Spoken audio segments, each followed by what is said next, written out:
Hello વિદ્યાર્થી મિત્રો, આજે આપણે ધોરણ 7 ગુજરાતી પાઠ 16 આખરે ચૂલો ચેત્યો એ પાઠના સ્વાધ્યાયના પ્રશ્નો જોઈ રહ્યા છીએ. વાતચીતમાં પ્રશ્નો આપ્યા છે. પહેલો પ્રશ્ન છે, ખલીફા વેશ પલટો કર્યા વગર ગયા હોત તો આપણે જવાબ લખીશું. ખલીફા વેશ પલટો કર્યા વગર ગયા હોત તો બારણા આગળ ઊભેલી સ્ત્રી તેમને કદાચ ઓળખી ગઈ હોત.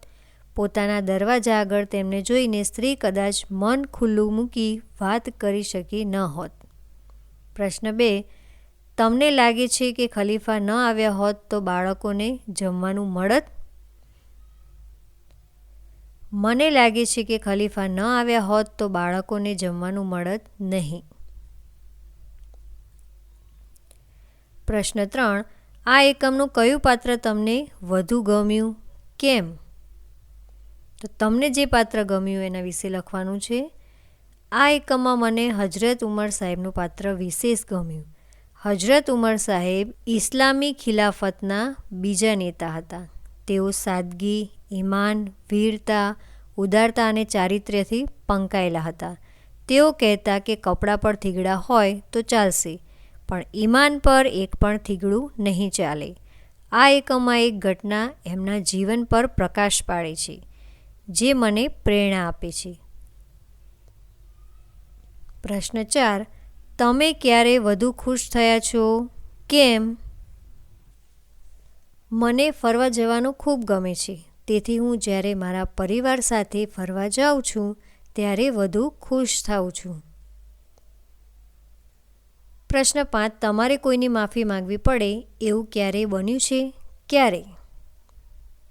હા, એકવાર અમારા વર્ગખંડમાં અમે અભ્યાસ કરી રહ્યા હતા ત્યારે તરસ લાગતા હું વોટર બેગથી પાણી પી રહ્યો હતો.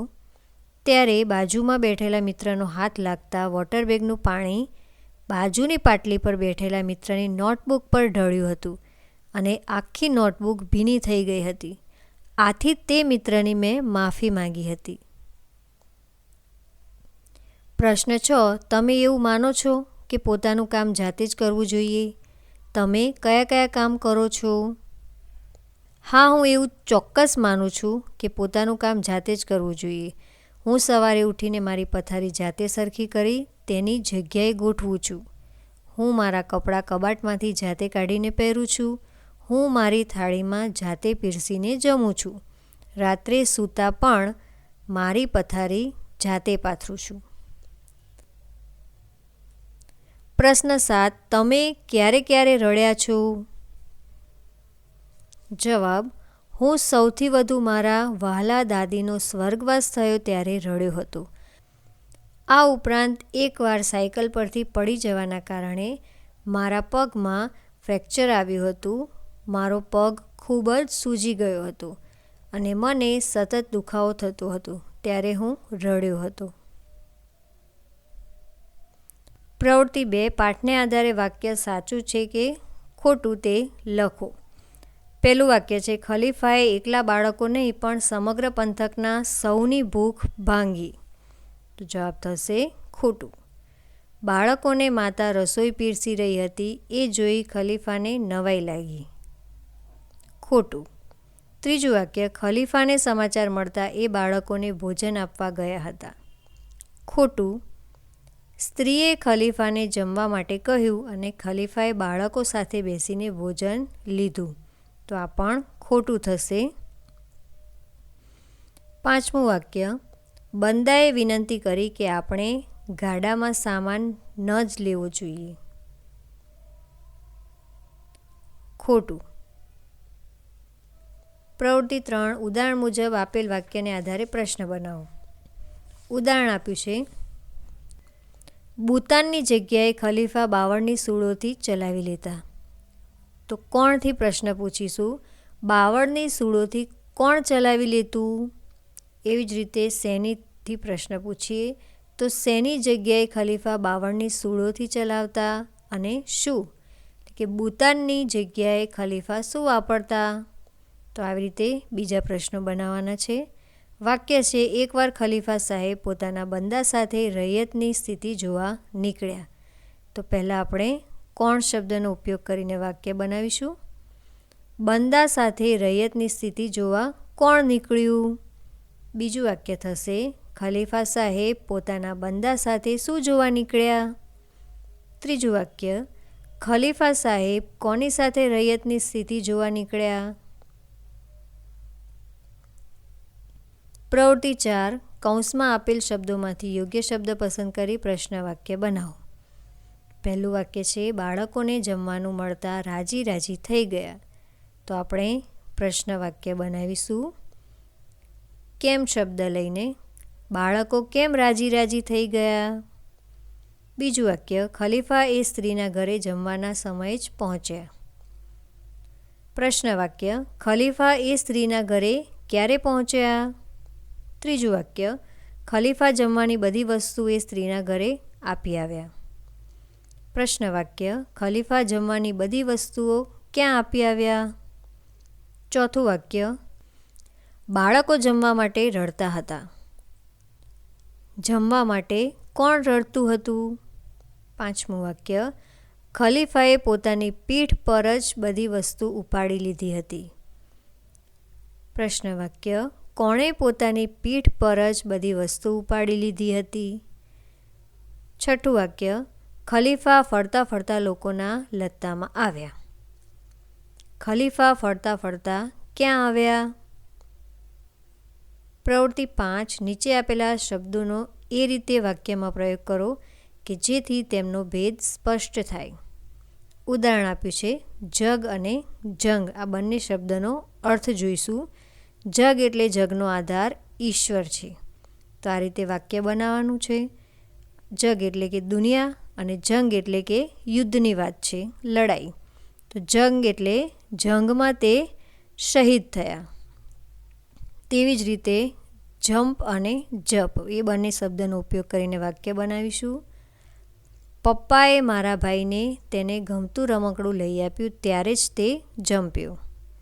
અને જપ શબ્દ પરથી લખીશું મારા દાદા દરરોજ સવારે ગાયત્રી મંત્રનો જપ કરે છે. એવી જ રીતે વંશ પરથી વાક્ય થશે મારા દાદાજીના કહ્યા પ્રમાણે અમારા વંશમાં ઘણા મોટા દાનવીરો થયા છે. અને વશ એટલે કે બાળક તેની માતાના પ્રેમને વશ હોય છે. ખંત એટલે કે ખેડૂત પાક ઉગાડવા ખંતથી મહેનત કરે છે. અને ખત પહેલાંના સમયમાં મોબાઈલ ફોન નહોતા ત્યારે લોકો એકબીજાને ખત એટલે કે પત્ર લખતા હતા. પ્રવૃત્તિ 6 નીચેની પરિસ્થિતિમાં તમે શું કરશો? પહેલું છે તમે કોઈને ભૂખ્યા જુઓ તો? હું કોઈને ભૂખ્યા જોઉં તો મારાથી બનતા પ્રયત્નો કરીને તેને ભોજન મેળવી આપું. બીજો પ્રશ્ન તમારે તમારું બધું જ કામ જાતે જ કરવું પડે તો? જવાબ મારે મારું બધું જ કામ જાતે જ કરવું પડે તો મને અભ્યાસ માટે સમય ન મળે. આ ઉપરાંત અમુક કામ એવા છે કે જેને મમ્મી કે પપ્પાની મદદ વગર હું કરી શકું તેમ નથી, જેમ કે મારું જમવાનું બનાવવું, મારી શાળાની ફી ભરવી વગેરે. પ્રશ્ન 3 તમારે જ જાતે તમારું મૂલ્યાંકન કરવાનું થાય તો? મારે જાતે મારું મૂલ્યાંકન કરવાનું હોય તો હું પ્રામાણિકતાથી જ મૂલ્યાંકન કરું, કારણ કે જો હું બેઈમાની કરીને મારું મૂલ્યાંકન કરું તો અંતે તો તે મને નબળો બનાવી દેશે. પ્રવૃત્તિ 7 ઉદાહરણ મુજબ ભાવાર્થ લખો. ઉદાહરણ આપ્યું છે એક બચરવાળ સ્ત્રી એટલે કે છોકરા છૈયાવાળી સ્ત્રી. તો પહેલું આપ્યું છે લહેજતદાર ખાવાનું એટલે કે ખૂબ જ સ્વાદિષ્ટ ભોજન. બીજું છે ઓશિયાળું મોં એટલે કે લાચારી સભર ચહેરો, પારકાની આશા રાખેલ ચહેરો. ભૂખમરો અનાજની અછત કે મેળવવાની મુશ્કેલીને લઈ ભૂખ વેઠવી તે અથવા તો એવી ભૂખથી મરવા પડવા જેવી સ્થિતિ. પ્રવૃત્તિ 8 આપેલા શબ્દોને શબ્દકોશના ક્રમમાં ગોઠવો. તો સાચો ક્રમ થશે ઈમાન, ઓશિયાળું, ચૂલો, બચરવાળ, બંદો અને રૈયત. પ્રવૃત્તિ 9. કોષ્ટકમાં આપેલા વાક્યોને યોગ્ય શબ્દ એટલે કે સંયોજક વડે જોડી નવું વાક્ય બનાવો. અહીં ઉદાહરણ આપ્યું છે, બાળકોને ખવડાવવું હતું પણ ખાવાનું બનાવવાનો સામાન ન હતો. તો આવી જ રીતે આપણે યોગ્ય સંયોજક મૂકી અને વાક્યો બનાવવાના છે. તો આપણે આવી રીતે વાક્યો બનાવીશું. બાળકોને ભૂખ્યા જોયા અને બાળકોની જમવાની વ્યવસ્થા કરી. બીજું વાક્ય, ખલીફા પાસે બંદો હતો છતાં પણ તેમણે સામાન જાતે જ ઉપાડ્યો. ત્રીજું વાક્ય, સ્ત્રીએ ખલીફાને જોયા તો પણ તે તેમને ઓળખી ન શકી. ચોથું વાક્ય, બાળકો ભૂખ્યા હતા કારણ કે ઘરમાં જમવાનું ન હતું. પ્રવૃત્તિ 10. રેખાંકિત શબ્દની જગ્યાએ કૌંસમાં આપેલ શબ્દ મૂકી વાક્ય પરિવર્તન કરો. ત્યાં પહેલું વાક્ય આપ્યું છે, બાળકની ભૂખ સંતોષાતા રાજી રાજી થઈ ગયું. તો આપણે વાક્ય લખીશું, બાળકોની ભૂખ સંતોષાતા રાજી રાજી થઈ ગયા. તો અહીંયા બાળકની જગ્યાએ બાળકો લખવાનું છે અને બીજા ફેરફાર કરી અને વાક્ય લખવાનું છે. એ જ રીતે બીજું વાક્ય, બંદો, તો એની જગ્યાએ આપણે લખીશું લોકો. તો વાક્ય થશે, લોકો ગળગળા થઈ ગયા. ત્રીજું વાક્ય, હું શબ્દ વાપરવાનો છે, હું 2-3 દિવસથી ભૂખ્યો છું. ચોથું વાક્ય, ખલીફા દયાળુ હતા. પાંચમું વાક્ય, છોકરો ખાવા માટે પડાપડી કરતો હતો. પ્રવૃત્તિ 11. નીચે આપેલા વાક્યોમાં ગુણનો, ક્રિયાનો, સ્થિતિનો કે પ્રક્રિયાનો નિર્દેશ થાય છે તે ઓળખી કાઢો. વાક્ય આપ્યું છે કે સરદાર પટેલ મજબૂત મનોબળ ધરાવતા હતા. તો અહીંયા એ એમનો ગુણ છે. બીજું વાક્ય, એનું ઘર બરાબર તળાવના કિનારે છે. તો આ સ્થિતિ દર્શાવે છે. મમ્મી રસોઈ બનાવી રહી છે. તો રસોઈ બનાવવાની ક્રિયા થઈ રહી છે. ભારે વરસાદથી તળાવ છલકાઈ ગયું. તળાવ છલકાવાની પ્રક્રિયા થઈ. પાંચમું વાક્ય, ગઝલ રચનામાં શૂન્ય પાલનપુરીની હતોટી હતી. ગુણ. છઠ્ઠું વાક્ય, ગીતા દાખલા ગણી રહી છે. ક્રિયા. વાંદરા ઝાડ ઉપર કૂદાકૂદ કરી રહ્યા છે. ક્રિયા.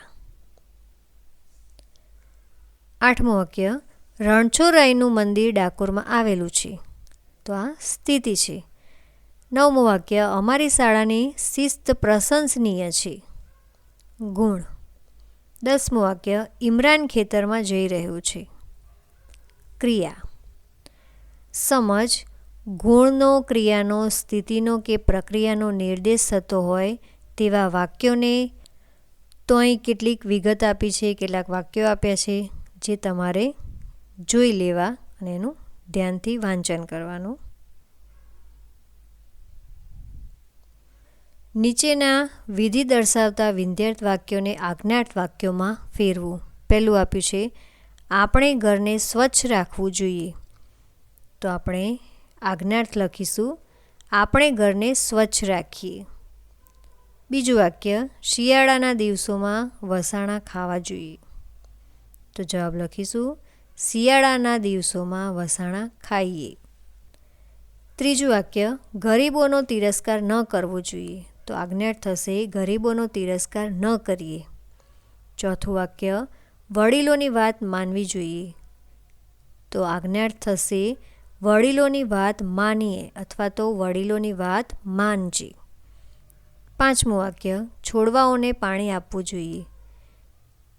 આજ્ઞાર્થ થશે, છોડવાઓને પાણી આપીએ અથવા તો છોડવાઓને પાણી આપજે. પ્રવૃત્તિ 12. 5 આજ્ઞાર્થ અને 5 વિધેય વાક્યો લખો. આજ્ઞાર્થ વાક્યો.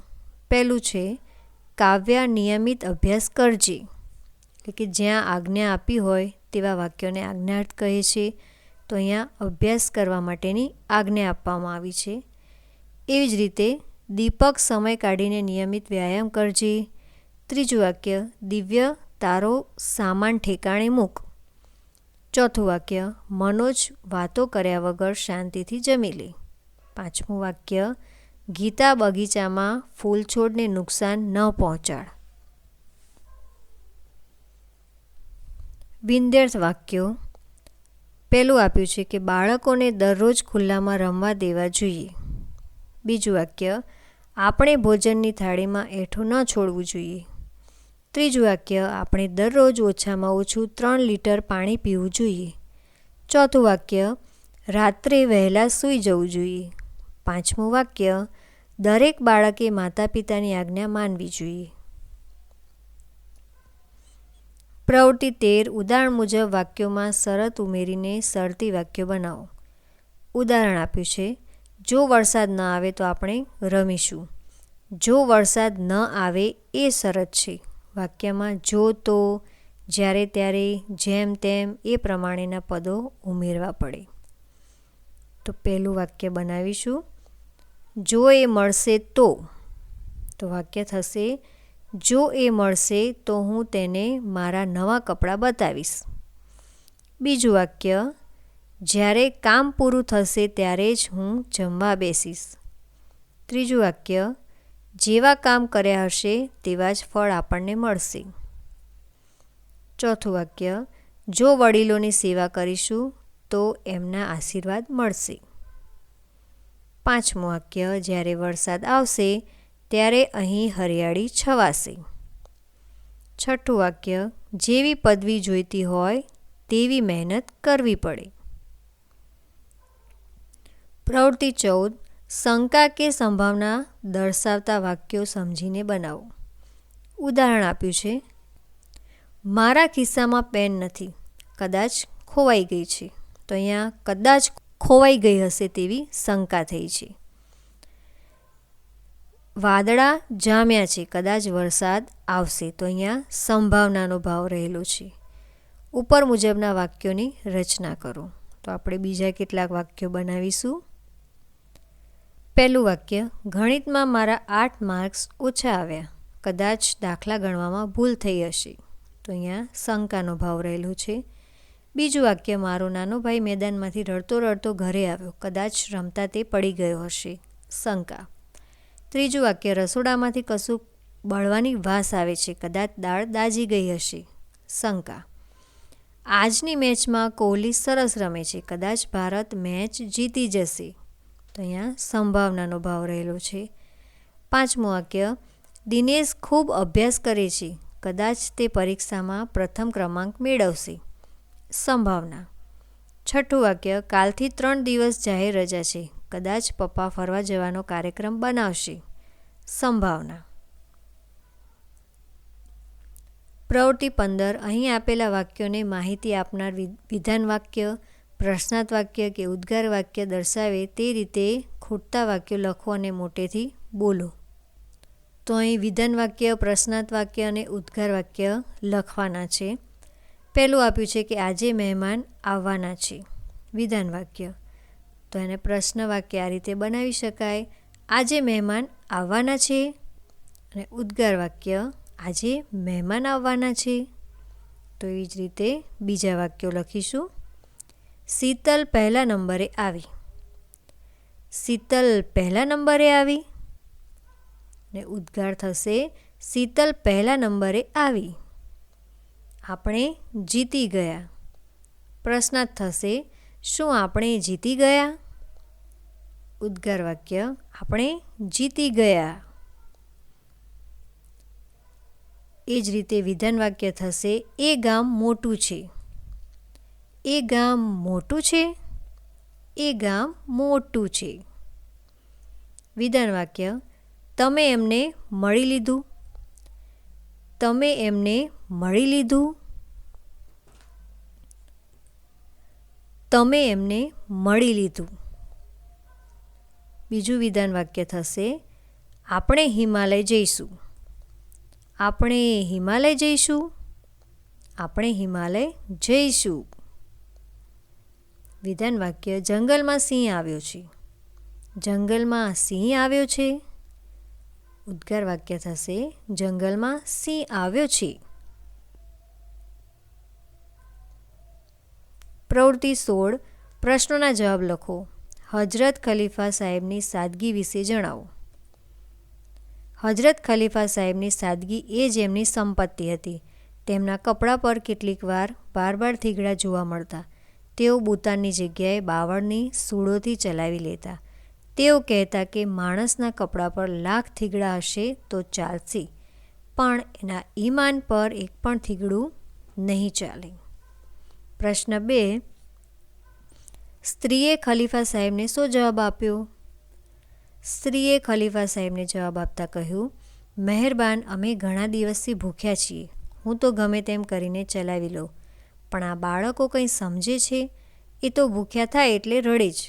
મેં છોકરાઓને રાજી કરવા હાંડલી ચૂલે ચડાવી છે. મીઠી મીઠી વાતો કરી રહી છું, પણ હાંડલીમાં પાણી સિવાય કાંઈ નથી. મારા ઘરમાં પણ ઘોડાના પાણી સિવાય કાંઈ નથી.